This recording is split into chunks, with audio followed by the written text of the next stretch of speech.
So we're looking at the Tzemach Tzedek, his comment on the Gemara. So let's build up to where the Tzemach Tzedek takes us. We're going to start again from the beginning, even though last week we started already a little bit. But let's build from where the Gemara, from the Mishnah to the Gemara, Tosafos, and then Tzemach Tzedek. Those are our layers. So the first layer is the Mishnah, which talks about two laws, essentially. One is that when neighbors are building a wall between each other, they must split the cost. That's the first law. That law is the result of either one of two things. Either it's the result of the fact that they are damaging each other by hezek re'iyah, and that's why they're being compelled to build a wall, splitting the cost and the property, or they are being compelled to do so because they've made an agreement to do so. In either case, there is a law that when neighbors who split, or partners in a property that split the property and now become neighbors, and now they're building a wall, they have to split the cost. That's law number one. The second law is that if we arrive at a scene and there is a collapsed wall, we split the wall, we split the material of that wall between two people, between the two neighbors. Those are the two different laws. Now, theoretically, these laws could remain distinct. One is talking about a law that happens when two people want to build a wall, and one is a reaction that we have when we see a scene of a unidentified wall, not unidentified, sorry, we don't know who the owner of this wall is, but we see it lying broken between two neighbors. And the law there is, we split it in half. Now the Mishnah adds one word that connects these two laws, and that becomes the whole discussion here. The Mishnah adds the word Lfichach. Because of law A, therefore law B. Because law A is that when they build it, they have to split it. Therefore, law B, that if we were ever to find materials between two neighbors, we assume it belongs to both. That's the Mishnah. The Mishnah puts this word Lfichach,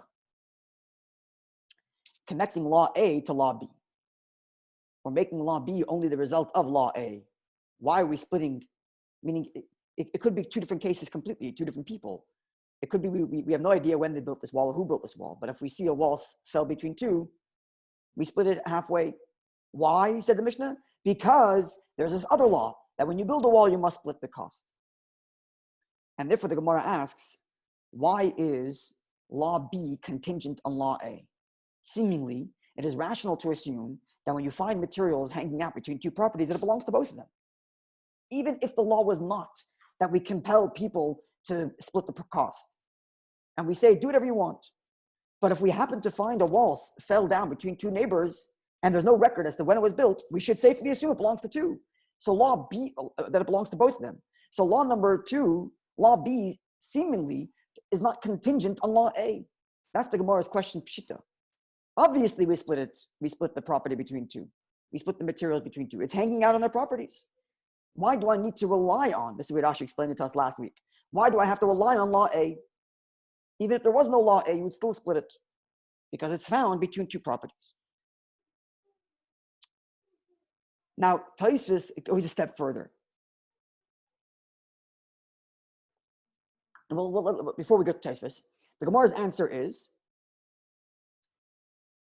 that the reason why we need to rely on law A, the reason why we're relying on the fact that there once was a law the reason why we're relying on a law which says that you have to split the cost in order to divide the property now is because the scenario is such that all of the materials are on one person's property.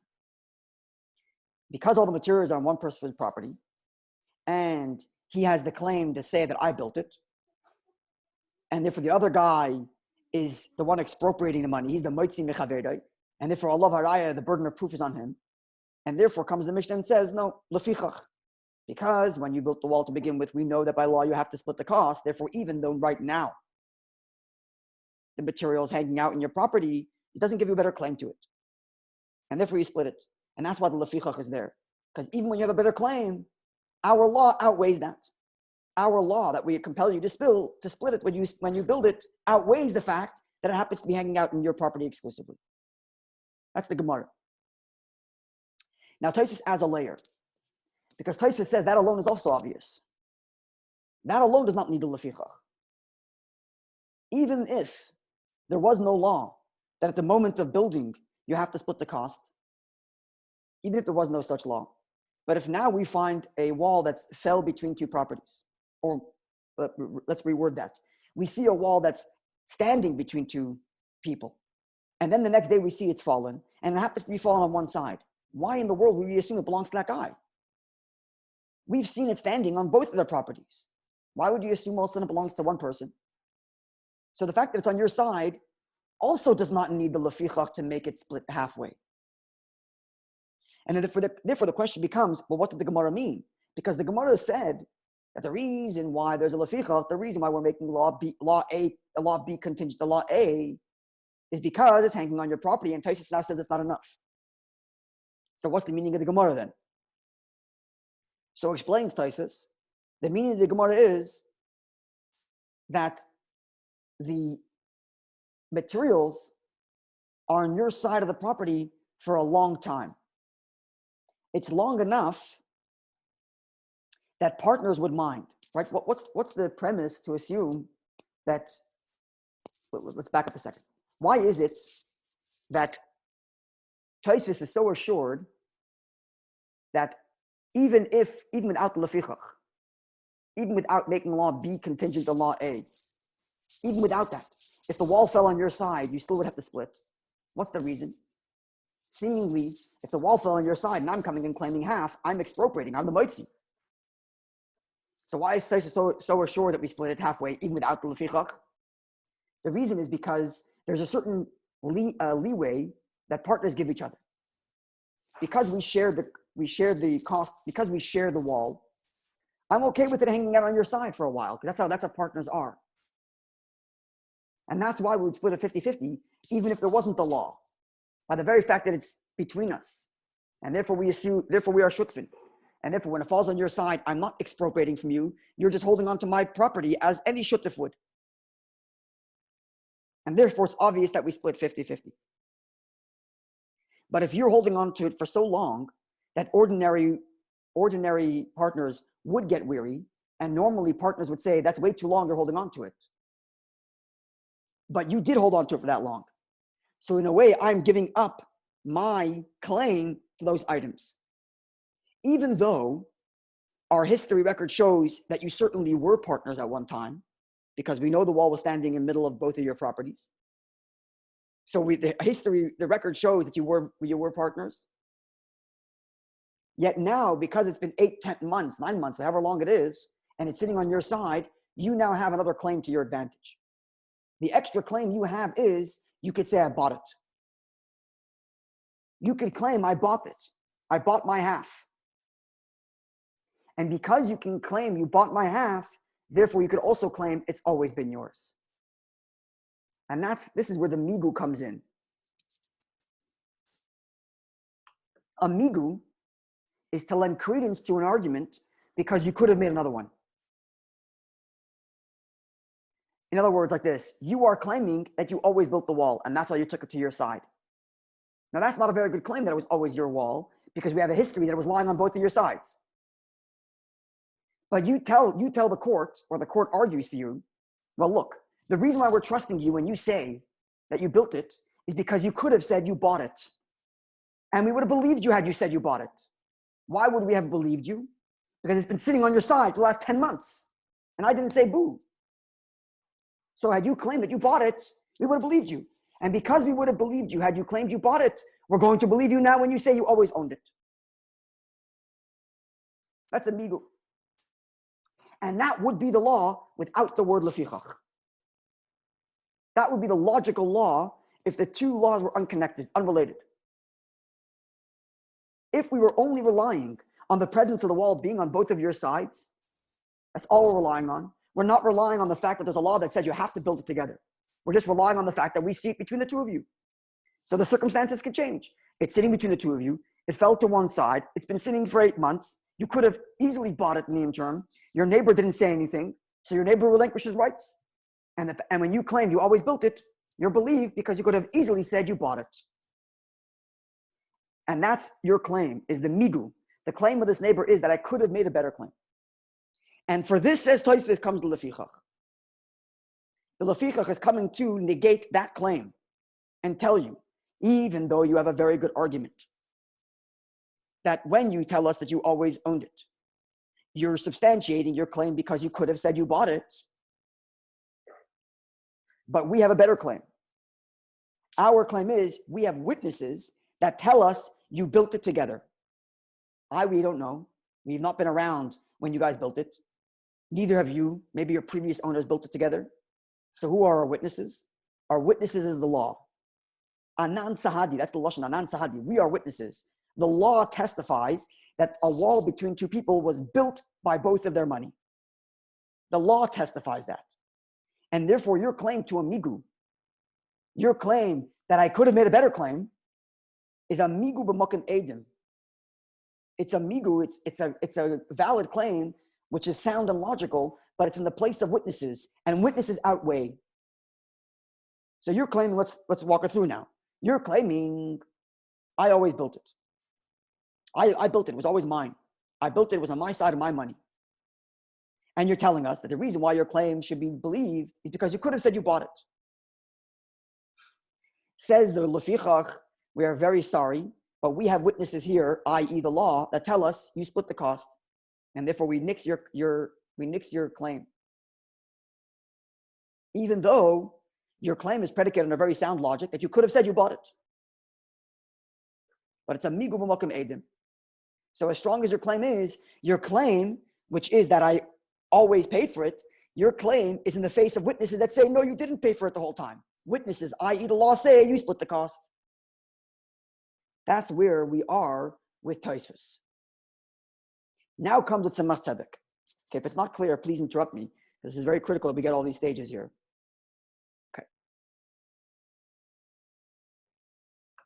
Now comes the Tzemach Tzedek and introduces some of the Rishonim, some of the earlier halachic decisors, which discuss, well, what if you did make the claim that you bought it? What if you did make the claim that you bought it? When you make the claim that you always owned it, that claim that you always owned it is in direct contradiction to our witnesses, i.e. the law that says that you have to split the cost. So your claim that you always owned it and that you paid for it right from the beginning is in direct contrast with the testimony of the law. But what if you claimed you bought it? So you're not denying the law. The law testifies that you split the cost. And you're not denying their testimony. You're not denying the testimony of the law. You're just adding another layer. I bought it. So what should I be believed at that point? Which means there's a way out of the Mishnah. There's a way out of the Mishnah. Because the splitting of the property is contingent on the law that we need to split the cost when we build it. That's what the word Lefikach does. That the reason why we split it now is because there's a law that says we split the cost. That's why we're splitting it now 50-50. Well, what if my claim doesn't deny the original law? I acknowledge that we built it together, and I say I bought it. Am I believed now? That's the question before us in Tzemach Tzedek. So if that's clear, now let's look at the Lashon of Tzemach Tzedek, and hopefully everything's going to flow. Now we have all these stages. Okay, said Tzemach Tzedek. So it's in the WhatsApp group if you have that. So first he quotes the Mishnah which says Lefichach nafal hakaisel. He quotes the Mishnah which says Lefichach, and therefore making the law of splitting the property when it falls contingent on the law that said that you have to build it, that when you build it, you have to split the cost. That's what the word Lefichach does, makes the two laws contingent. The Tosafos, the Ramaschal Lefichach, in the Tosafos on the Mishnah there, the Lefichach, after quoting the Gemara, he comes to the stage where he says, even if the materials are on my property for a very long time, at which point I could make it's sitting on my property longer than how much a ordinary partner would tolerate. And therefore, demigu, I have a migu that when I say I built it to begin with, when I say that it was mine the whole time, my claim is valid because I could have said I bought it. But it's makam edemu. this migu, this claim, is in contrast with the testimony of the law. You're claiming you built it from the start, and you're validating that claim by the fact that you say that you could have said you bought it, but that claim that you built it to begin with is in contrast, but makam edim. It's in contrast to the testimony of the law, which says, no, you split the cost. And that's why the Mishnah says, Lefirach. This is what Tosafos says. But when it comes to a bika, which is an open field, where there is no law that you must split the cost, if it falls onto one side and it sits for long enough, then I can claim I built it to begin with. Because my claim that says I built it to begin with is not in contrast with any law. It's only in contrast with chazaka. And the chazaka is gone because it's been sitting on my property for so long. But when it comes to a courtyard, where the law says you have to build it together, so when I say that I built it to begin with, I'm in contrast with the testimony of the law. This is Tosafos. Okay. Again, please, if it's not clear, interrupt me. Yeah. When you say with the testimony of the law, you mean like the legal presumption? Correct. But the Lashon is, the Lashon Gemara is anan sadi. We testify. Okay. Thus, the law itself are like two witnesses standing here yelling that this is what happened. That's what the law is doing, as it were. In other words, yeah, the assumption is the law is upheld. So the law is kind of standing in court and saying this is what happened. And then any claim you make is in contrary to that. Okay.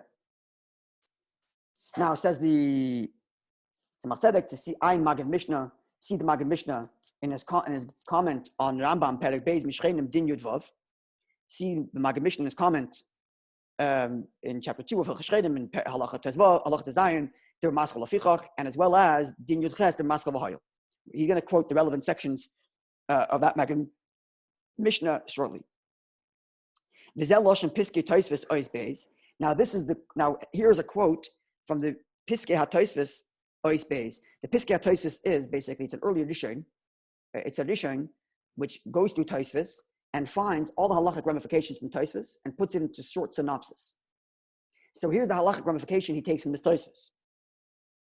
He says like this: Shutfin like kapti bahadadi, like kapti, partners don't mind. They're not makbid. They tolerate each other holding on to the property.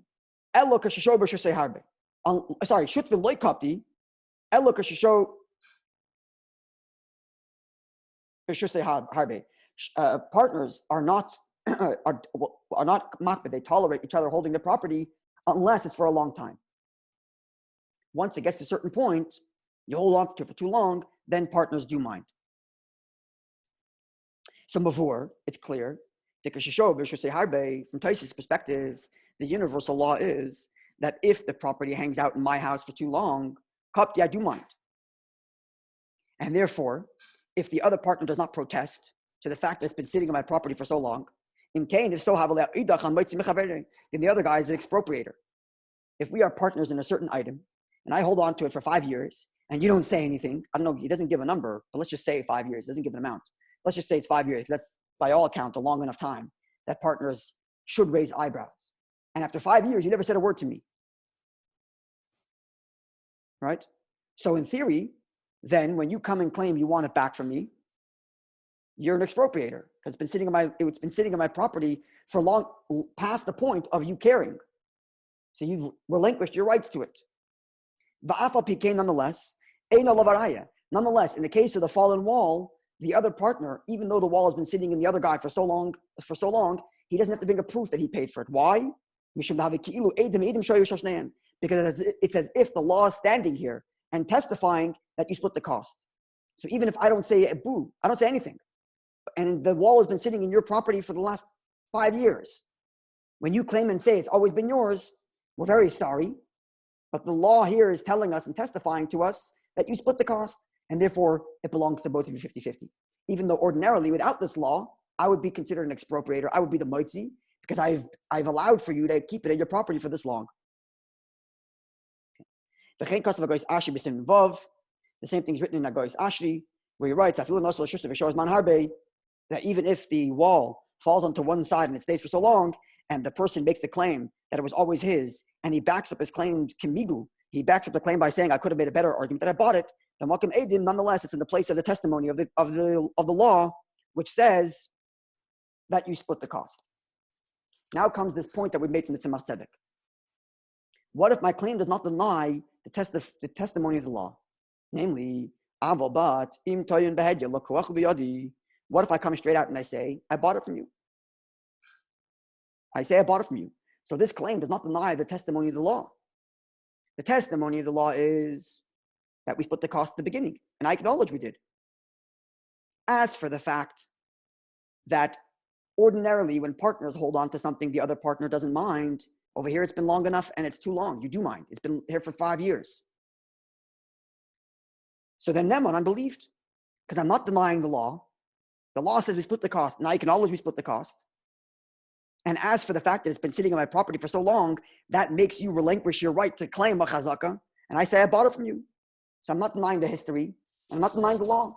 The history says that it was on both of our property. You're right, there was both of our property because we're partners. And the law says that we split the cost. You're right, we split the cost. But now I bought it. So there's no longer a migu b'makam edim. What I'm saying now no longer contradicts the testimony of the law. And therefore I'm believed. Kivin Shisho versus Harbe is mangodo because it's been sitting on my property for so long. Avul imloy shahu, but if it didn't stay for so long, afilu lokul chubiyadi, even if I claim that I bought it, ein and I'm not believed to say so. Why? Very simply, because if it's only been sitting in your property for 2 days, and you come along and say, "Oh yeah, we did split the cost at the beginning, but now I bought your half," I'm going to say, "No, you didn't," and the chazaka is on my side, because the chazaka is that partners do not mind when the other partner holds on to something. So what claim do you have that you bought it? The claim you have that you bought it is because it's been sitting in your property for 10 months and I didn't say anything. But it's only been 2 days. And if it's only been 2 days, then my chazaka is still there. This is where the Goy's Ashi stands. Okay. If it's not clear, please interrupt. The Rashi himself says the same thing. Kosa writes, that if it's sitting on my property for very long, then even if it's sitting on my property for very long and I claim it was always mine, I still have no claim, and I would have to bring witnesses that prove. I have to bring witnesses that prove that I built it to begin with. The Rosh doesn't seem like makes a comment on what would be the law if I claimed that I bought it. Basra, top of the second picture, or the left column if you're looking in the book. This is the quote from the Aguda. Lפיכך, therefore, nafla kaisel. I'm going to move through this quickly because he's going to quote the Gemara and then the Tosafos and make his point. Namely, lפיכך, therefore, nafla kaisel. Therefore, because the law is that when you built it to begin with, we require you to split the cost. Therefore, years later, if we ever find the walls that's between the two, we split the cost. Peter Shri and Tosafos explains the Lishna Basra Mishum Hezekriya. According to one opinion, the reason why you're splitting the cost of building it is because to prevent Hezekriya. The Kama, the other Sheikh, is Elazeh. And according to the other opinion, it's because you guys made a kinyan and you guys agreed to build the cost, to split the cost, and we remember that you split the cost, and therefore we are the second law, which says that you split the cost, you split the property if it falls between the two of you, is reliant on the first. The il is reliant on the first law, which says you have to split the cost when you build it. The ilav hani taimi, because if not for these reasons, meaning if not for the fact that you were required by law to begin to build it together in nafal or shus, if it were to fall in one person's property, this shows manhar beber shusai, and it stayed there for a very long time. Then I would have said that the other partner is an expropriator. He's the mitzi. But if it only stayed for a couple of days, for a short time, it's not a chazaka. The fact that it happens to be on my side, as we say in the chapter, partners don't mind when the other partner holds on to their property, and only for so long, to the point that I would mind, then you have a claim that it's yours. But because of the lפיכך, your claim is no longer valid, because here is the testimony of the law which says you split the cost. Okay. So in summary, let's just go with Tosafos and then the Goy's Ashi. This is what we're going to focus on. Tosafos says that after a certain point, partners mind if the other guy holds on to the item. But because over here, there's the testimony of the law, which says you split the cost. So even if it's sitting in your property for years and years, if you claim that you paid for it entirely, your claim is denied because your claim is in contrary to the testimony of the law. That was Tosafos. And as we see, there's a bunch of other Rishonim that concur. Then we have the Agois Ashi, which added a claim, which added a layer. If I say that I bought it, it's been sitting in my property for a very long time, so you no longer have a chazaka because it's beyond the point of you minding, and clearly you would mind if you were an actual partner. And because you didn't say anything, therefore you lost your chazaka. And I am claiming that I bought it from you. And because my claim is not denying the testimony of the law, because the law says you split the cost at the beginning, and I acknowledge that we did that. And now I say I bought you out. So because you lost your chazaka by dint of the fact that it's been sitting in my side for a very long time, plus the fact that my claim is not denying the testimony of the law, Hagois Ashi says I'm believed and I keep it. This is the layers. Tosafos, and then the Gois Ashi building on to Tosafos. Okay, so now let's see the Maggid Mishnah. Yeah? The Hagois Ashi is who? I thought it was the one making the one who doesn't have possession right now, who was making the claim that he purchased it. It's the one that it's on his property? It's the one if it's one that's on his property, why does he need to make that claim? Because lפיכך, because if he says I always paid, what's his claim to owning it? We have the record. What's his claim at all if he has the presumption that he's claiming I own the whole thing? Yes, he's claiming I own the whole thing. He's claiming I bought the other side out. I bought you out. Sure. Okay. Yeah? Okay, good. Now let's see. We're 6 lines down after the period. The Maggid Mishnah, in his commentary on the Rambam in Perek Beis of the laws of neighbors, Din Tez Zayin, Hevi Shittas HaTosafos Hanal. He quoted Tosafos, which said that if it's there for a very long time, then neighbors do mind. But nonetheless, my claim that I always paid for it is invalidated because that claim is in contrary to the testimony of the law, which says you split the cost. But the Maggid Mishnah added the detail, namely, Tafilu Leika Ede Klal,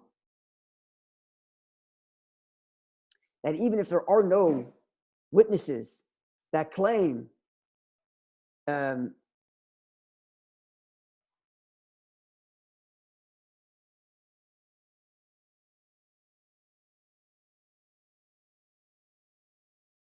we don't know where the wall is basically right now. Right, let's see.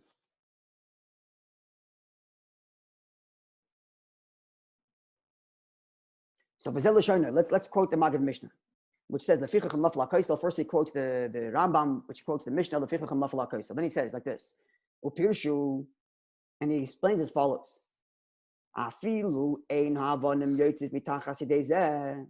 Even if these stones right now are not in the hands of that one person, the ein onuroin oisib b'reshusay, and we don't see it in this property. We don't see the stones there right now. And the other neighbor says, half of it belongs to me. Half the stones. And the other guy claims, Loi, no, and the other guy claims and says it's all mine. When he's still not believed. Because of the testimony of the law, which says you split it.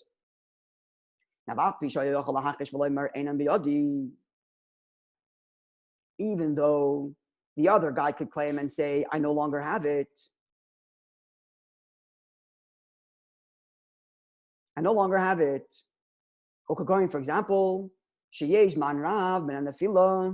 it's been a very long time since the wall fell. And it's been so long that partners would mind if the other person held it. It's beyond the tolerance level. Then hadez a migu. This is a migu. In other words, the migu which says I don't have it anymore. See, he doesn't say.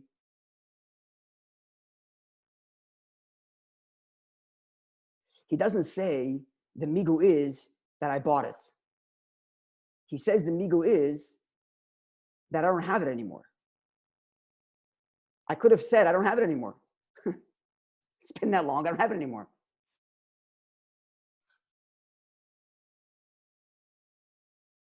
Right? What does that mean? What claim is that? Seems to be going against the. Go prove that I have it, and go prove that take it from me. Oh, the defendant could say, okay, fine. Yeah. The guy who's claiming that it was all mine says I don't have it. He could have said I don't have it anymore. Go find it. You're claiming I owe you for half the wall. Go find it. So it seems like you say. Look at it again. He could have said,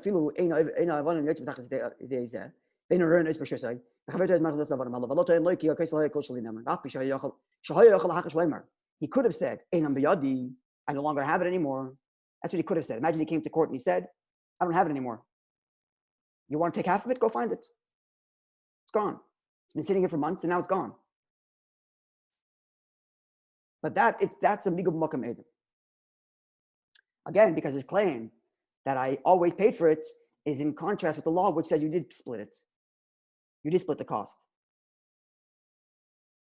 But he doesn't make any statement on the claim that I bought it. Tosafos' migo was that I could have said I bought it. And that validates the claim that I always paid for it, which is now being denied by the lefechach, by the testimony of the law. Whereas the Maggid Mishnah is saying the migu is, I could have said I don't have it anymore. And because I could have said I don't have it anymore, when I say it was always mine, believe me. And that's being denied because of the testimony. The conclusion is the same, but it's a different migu. I hope that's clear. It's a different way of me trying to substantiate the claim that it was always mine. How do I validate the claim that it always belonged to me? Because I could have made a better claim. And because I could have made a better claim, therefore believe me on this weaker claim. When I claim that I paid for it to begin with, believe me because I could have made a better claim. Well, what's the better claim I could have made? Tosafos says the better claim I could have made is that I bought it now. The Maggid Mishnah says the better claim I could have made is that I don't have it anymore. Leave me alone. I could have denied the whole thing. When you come to take me to court and say, give me for half the wall, I say, I don't have it anymore. Goodbye. I could have said that. I didn't. I'm honest, and I said that I paid for it to begin with. And that's why you should believe me. And says the Lefechach, no, because your claim that you always paid for it is in denial of the testimony of the law, which says you didn't. That you split the cost. Okay. He says, how does it, yeah? Isn't there proof? What proof? Payment. What proof? Where's the payment? You mean the law? You mean the law that says that you have to? That's right. So the law is denying your claim. Exactly. That's the lefechach. The lefechach is the law denying your claim. That because there's a law which says you have to split the cost, therefore, even though we don't have record of you actually splitting the cost, the law says you should have split the cost. Therefore, we're denying your claim that you always paid for it. That's the lefechach.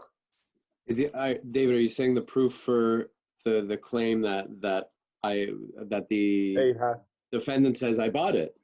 It's on my property because I own the whole thing. That's the Tosafos' migu, right?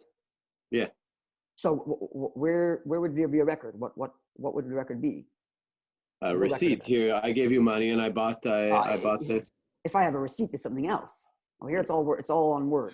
If you have a receipt, it's all hearsay. But it's all hearsay. At the end of the day, you don't need it because I guess once you've claimed you bought it, then there's the chazaka because you also have possession of it. But right? If you claim you right, so Hagoyis Ashi says you're right. Hagoyis Ashi says you're right. We're going to see it. Not necessarily that's the case, but Hagoyis Ashi would say you're right. That if you claim you bought it, you're not denying the law, which says that you must split the cost to begin with, and the chazaka is over because it's been sitting in my property for so long. So yes, you're right according to the Hagoyis Ashi. But remember, the Maggid Mishnah doesn't use that as a migu. So what's his position on the question of if I claimed I bought it? But with the Hagoyis Ashi, it's almost the chazaka reverses. Yeah, the chazaka. It's been so long, so now whoever has possession has chazaka. The chazaka is for sure gone, but it's been so long. That's the whole point of Tosafos. Because if you're relying on Tosafos' problem was, I don't need the lefechach, I have chazaka. And Tosafos' answer was, no, you don't have chazaka because it's been there for so long. And if you're relying on the lefechach. So at this point, by all accounts, the chazaka is gone. But the law of lefechach is still around. And can I get around that? And Hagoyis Ashi says you could if you claimed you bought it. Right? Okay. But because the Maggid Mishnah says that the migu is not that I could have claimed I bought it, like Tosafos, but rather that I could have claimed I no longer have it. So we don't know his position on the question of what if someone says, I bought it. We don't know his position yet on that. And that's where the Tzemach Tzedek is taking us. Okay, so if it's not clear, again, please interrupt me. So continues the Maggid Mishnah. This claim, when I say that I always paid for it, and I'm substantiating the claim by saying that I could have made a better claim. I could have said that I no longer have it. That migu is against the mokum edin, is in the place of testimony. Danan sadi, for we, the law, testify to b'chotzer hakoisel, that when it comes to a wall between chotzer, shel shneim, it belongs to both of them because that's the law. Okay, okay, something else. Then he says like this: but the Rambam says the Maggid Mishnah has a different opinion in mine, and that will come up in Halacha Yud Ches. So this comment from Maggid Mishnah was in Halacha Tezayin, and the Maggid Mishnah tells you, look later in Halacha Yud Ches, where over there the Rambam has a different view as to why you split the cost later. And let's see. Before we get to that, says Tzemach Tzedek, now but Tosafos, in Tosafos, Leinis Bar is a cloud. This idea that you could have claimed it's no longer here was never mentioned in Tosafos. That even if we don't see the stones anymore and they're gone, that claim was never entertained in Tosafos. And therefore, perhaps, before he gets to the question of what the Maggid Mishnah holds of Tosafos' migu, before he gets to the question of what the Maggid Mishnah would say had the person claimed that I bought it, before he gets to that, first he asks the question of Tosafos. What would Tosafos say about the Maggid Mishnah's migu? Tosafos only entertained one of two claims. The claim that I bought it, or the claim that I always owned it. What about the claim that it's no longer here? Maybe migu ma'alya kazamahani. Maybe such a migu is a good one. That I no longer have it. Because Tosafos is silent on the question. Ella rather, but Hamagid Svirle, the Magids of the view, because the Magid is actually quoting Tosafos. The Magid Mishnah is actually quoting Tosafos. So that even though the Magid Mishnah uses a migu that's different than Tosafos, he must be learning that migu into Tosafos too. So the Magid Mishnah is learning his migu in Tosafos. Even though Tosafos only addresses a migu of I could have said that I bought it, the Magid Mishnah is learning into Tosafos that the same halacha applies had he said, I could have said that I don't have it anymore. The Magid is of the view to keep in that Tosafos Pirshu Tam. Because Tosafos said his reasoning, because you're making a migu in the place of the testimony of the law, that we, the law, are testifying. That the wall was built in partnership. If that's the case, then who cares what the migu is? Even such a migu would also be discounted. In other words, like this, what Tzemach Tzedek is saying is, don't get bogged down on what the claim he could have said is. Whether what he could have said is, I could have said I bought it, or whether what he could have said is, I could have said I don't have it. Tosafos leaves us with the conclusion of a very simple thing. If your claim is in contrast with the law, we discount your claim, no matter what your migu is. Because the law is testifying that you split the cost, and you are saying you didn't split the cost. You are saying you paid for the whole thing. It doesn't matter how you substantiate the claim, whether you substantiate the claim by saying you could have bought it, or by substantiating the claim by saying that I could have said it's no longer here. It makes no difference. Your claim is in contrast to the law and therefore discounted. It's migu b'makom edim, irrespective of what kind of migu it happens to be.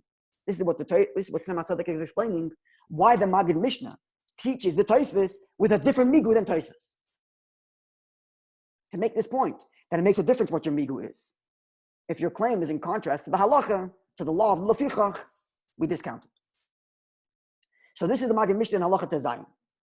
And as I said, we read from the Maggid Mishnah before, the Maggid Mishnah says that the Rambam has a different reason for the Lefechach. And that reason comes in Din Yud Ches. So let's look at Din Yud Ches. You have it in the WhatsApp group. It's the next picture there.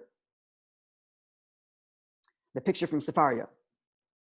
So this is Hilchos Shchenim, the Rambam, Halacha Perek Beis, Halacha Yud Ches.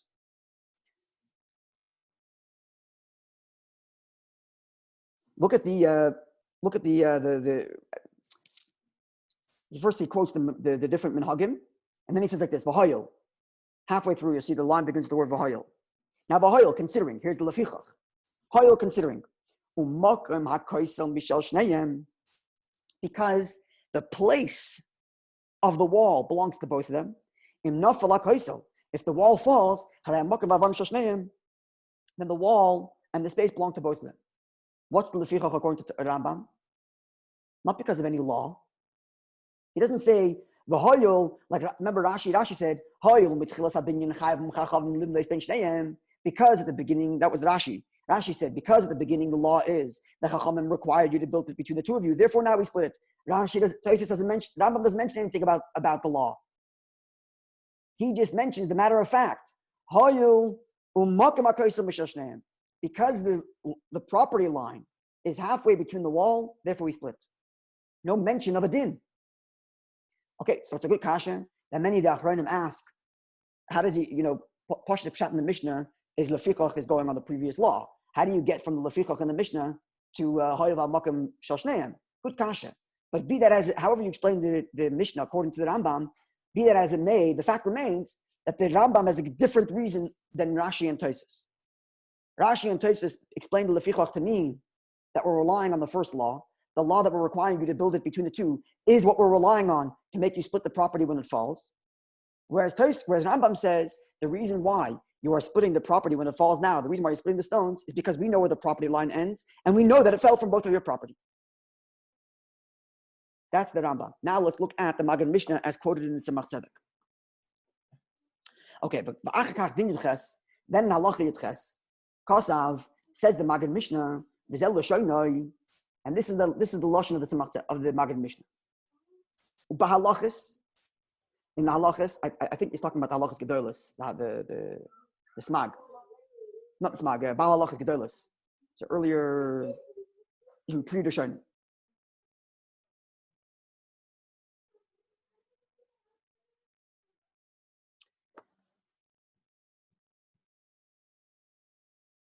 Kosav bahalachis, shamin and maha. The milsi the ideal HaShutfin, we learn from here that something which is known to be the property of two partners remains their property. Like we see over here in the Rambam, because we know where the property line ends, and because we know the wall is built on the cusp of those to the property, therefore we split. Now, says the Magen Mishnah explaining the Rambam / the halachas. V'nira das halachas. So now what happens if we see that the stone belongs to one of them? And there are witnesses that tell us we know this wall was split between both of their properties. That's when we would split the wall, split the stones. Because if there are no witnesses to tell us that it belonged to both of them, so the lefichach is gone. The whole lefichach, according to Rambam, is because it's on both of their properties. What if that's gone? Then mehem and medin migu. Then they would be believed because of the migu. Because you're right. The migu, the claim is that it belongs to that I paid for it to begin with. You're saying any migu. Any migu. Right. Because there's no witnesses that are against me. The whole lefichach, according to Rambam, has nothing to do with the law, which says you have to split the cost when you build it. It has to do with the fact that we know the property line. And hayil, what's the lashon of the Rambam? Hayil makom ha'kois mishal shneim. Because the place is both of theirs, therefore we're splitting. But what if we don't know whose place it is? And now it's on my side. So I have chazaka. And when I say I always built it, not only I have a chazaka, I have a migu. That I could have said I bought it. I could have said it's not here anymore. And who's denying my migu? Nobody. Because nobody knows where the property line is. And therefore says the Rambam, says the Tzemach Tzedek, Upligya Tosafos. And they disagree with Tosafos. Because in their view, in Rambam's view, and Balalachis, the Ein Zeh Migu Mokem Edom Amish. It's not a Migu in the place of Edom, because there are no Edom. He doesn't reckon with the idea of Lefikoch being the result of a law. So there are no laws that can, there is no law testifying against me, as it were.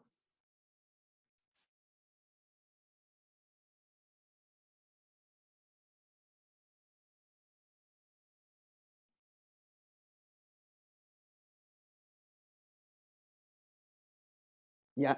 Now let's go weiter. So it says Tzemach Tzedek. Ba'ayin Lechem Mishnah. See the Lechem Mishnah. Sham Din Yud Ches. According to the Balachis, it's that there is no Eidim that know of where the wall was, or that the Mishnah is not an Eid. Well, the Mishnah, the halacha is not an Eid b'chlal. They don't mention that as Lefikoch. The only thing they're relying on is knowing that the wall stood between the two of them. And because we don't know that, there's no reason to give you any more, there's no reason to deny your claim when you say it's all yours. Because we never counted the law as testimony. And we have no proof that it was on both of your side. Okay. They just discount Tosafos. Maybe that's why Tzemach Tzedek says, Ein Zeh Migu Mokem Edom Mamash. Because you can't discount the fact that the law exists. We're just discounting the fact that the law is a testimony. He says, Ein Zeh Migu Mokem Edom Mamash. What's he adding this word mamash? Maybe that's what he means. Anyway. Okay, let's finish up here. Ba'ayin Lechem Mishnah. Look at the Lechem Mishnah. Says Tzemach Tzedek. Sham Dim Yud Ches over there in Halacha Yud Ches. The Mukhrach came with Rambam that this conclusion of the Halachas Gedolah of the Halachas quoted in the Maggid Mishnah is for sure must be in the Rambam also, because the Rambam wrote, Shekosav, he wrote,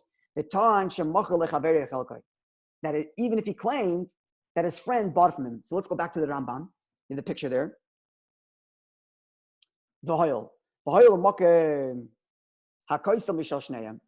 And because the place of the wall belongs to both of them, right? His lefichach is because of the location, not because of the law, not because of the din.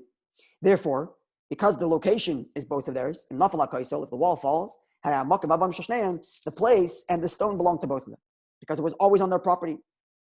And therefore, even if it falls on one person's side, or one guy came along and took all the stones onto his side, and he says, the reason why I went and collected all the stones and brought it to my side is because I bought you out.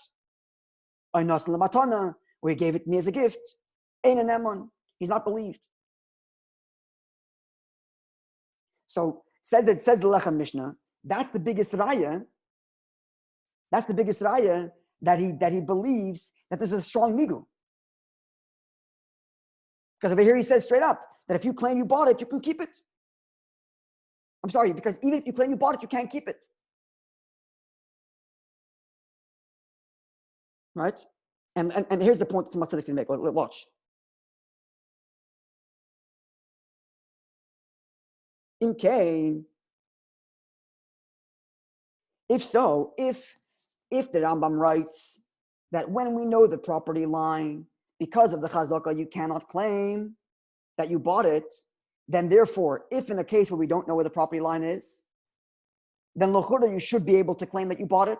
In K bezavad, they have another migu. Therefore, certainly I could be believed in a migu.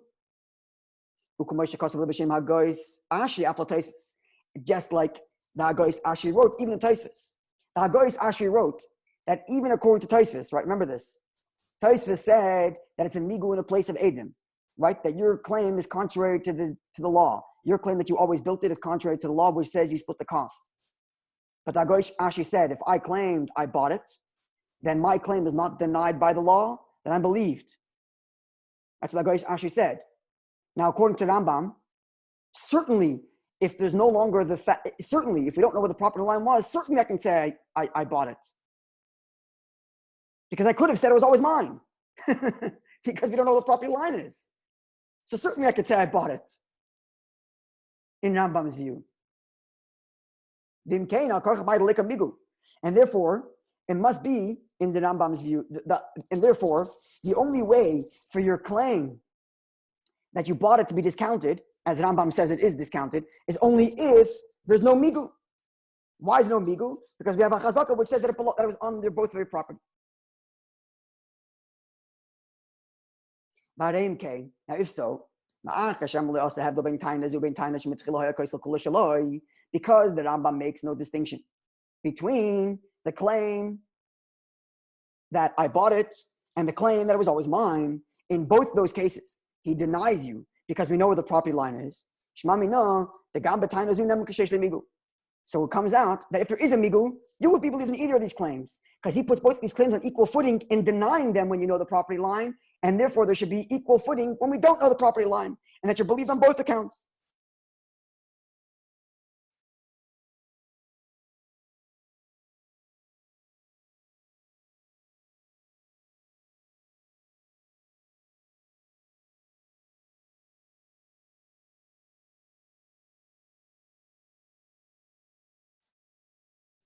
But now let's conclude with one last final comment. I'm not going to go through the end because he makes a number of references that we didn't look up, but let's see. Okay, in the Nesiv Mishpat that comments on the Rabbi Yerucham, Nesiv Chav Zayin, section 27, Pirush, he says that the Rif is also of the view, like Tosafos, that even if the wall spent a lot of time on my side of the line, my property, he has no chazaka.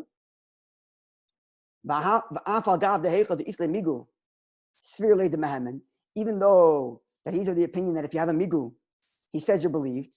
The loika Tosafos, not like Tosafos, which says it's a migu in the place of the testimony of the law. It's in the migu mokam edim. It's not a migu. The Rif denies the migu in accordance with the Nesiv Mishpat. Why? Because if I claim it, right, Tosafos' migu is that you could have claimed you bought it. And had you claimed you bought it, you would have been believed because your claim is, because it's a good claim and because it's been sitting in your property for so long. And that's your migu. But the Rif denies that and says, even if I were to claim that I bought it, it wouldn't be believed. The HaShutfin afilu show says the Rif says that even for a long time, partners don't mind. And therefore your claim that you could have said you bought it, discounted. And then he goes on that the same thing is in the Torah and the Drisha, the Bach.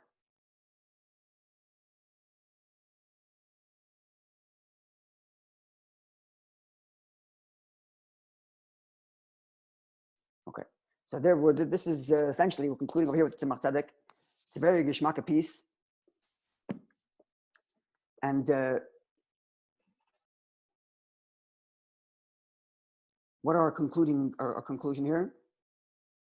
Our conclusion here is that the machlokes between Tosafos and Rambam as to what the reason for the lefikoch is has practical ramification. And the practical ramification is if it stayed in your property for a very long time to the point it's no longer chazak. No, the practical ramification is if we don't know the property line in Tosafos, it doesn't matter. You don't know the property line, doesn't matter. Because any claim that you have, or the claim that you always built it, is in contrast with the testimony of the law. Anan Sabi. Whereas Rambam says, we don't know the property line, and it's been in your side for a long enough time that partners don't mind, you can claim whatever you want. You can claim you bought it, certainly, and you can even claim you built it to begin with because you have a migu, you could have said you bought it. Right? But then the Tzemach conclude with the Rif, based on the Ben Yeruchim, based on the Nesivos, the way they interpret it, which reads that the claim that you bought it is not a valid claim because partners don't mind even when it's sitting in their property, the other person's property for a very long time. So there you have kind of three different ways of looking at it through the lens of Tzemach Tzedek. Okay, so before we go to the next Inyan, which I The want idea of partners are not makbid. Yeah. That the not being makbid is meaning that not that your stuff has been here for so long and get it out of here, but it's rather this stuff has value, and the partner who is it's not in his property. You have my property. I don't have it. I'm not mocked that you're holding myself of value for so Correct. long. Correct. I don't mind that you're holding on to it for so long, and therefore you can't claim that it's yours just because it was sitting on your side for a very long time, because I just don't mind. Okay.